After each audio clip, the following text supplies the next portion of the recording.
So chapter 1, we sort of set the playing field for accounting. We talked about the players, the rule makers, the referees, complications. In accounting terms, it's the financial reporting environment and the codification of GAAP and the politics involved.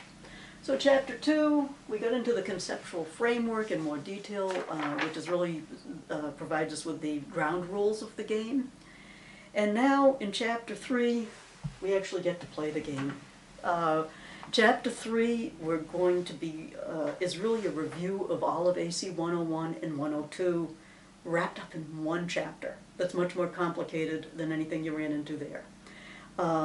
So we're going to go through the process used to prepare the financial statement, starting with the basic, analyze the journal entry and make the journal entry. So we use the we have to identify the transactions and analyze them, record them, summarize, and report. So that's going to give us the framework to do the detail on the financial statements that we do in the rest of the course.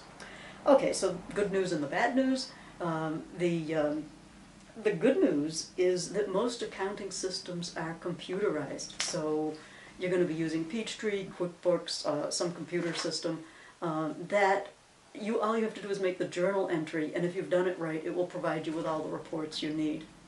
The bad news is, for this chapter, you're going to be doing it all out by hand or on Excel. But basically, you're going to have to be manually going through the process. Why do we do that? It's because the process that we go through in chapter 3 is the foundation. It's what's inside all of those wonderful programs that do it for you. And you have to know how it works in order to not have it be a situation of garbage in, garbage out. Okay, so at the beginning of chapter 3, they talk a lot about cybercrime, and part of what you're going to have to be doing as accountants is having the knowledge of how to prevent that or minimize the opportunities for that to happen. So cybercrime is getting to be among one of the larger economic crimes that's being committed lately. So I think they go through in the introduction of problems that various companies have had as a result of this, and I'll let you read over that. But a lot of the one of the newer functions of the CPA is going to be are the systems secure? Sort of an attest function, cyber attest. Are the systems secure? Are the protocols effective?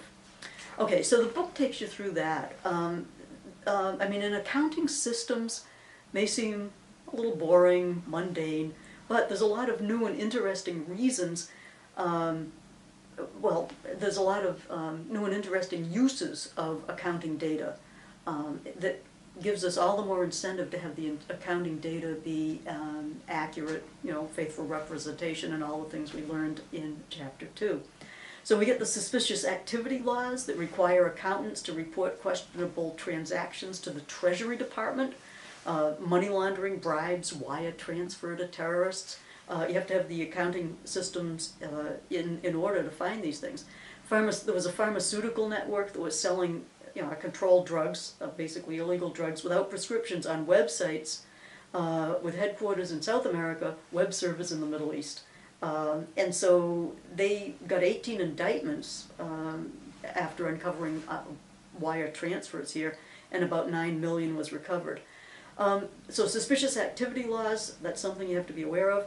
Countering terrorism, there's Operation Safe Commerce, which they're standardizing the computerized documentation of all the bills of lading, on a lot of container ships to try and identify pallets and containers from countries of interest. Okay, we're talking about, shipping arms and other weapons. So you're watching the flow of funds through the banking system and the accounting systems to try and track these down. The Sarbanes-Oxley and Patriot Acts have many new requirements on accountants and on executives for having proper accounting records well maintained and secured. So the CEOs now have to personally vouch for the accuracy of the accounting records, and the you know, the section 404 of Sarbanes-Oxley, you have to have the internal controls and have the auditors evaluate them.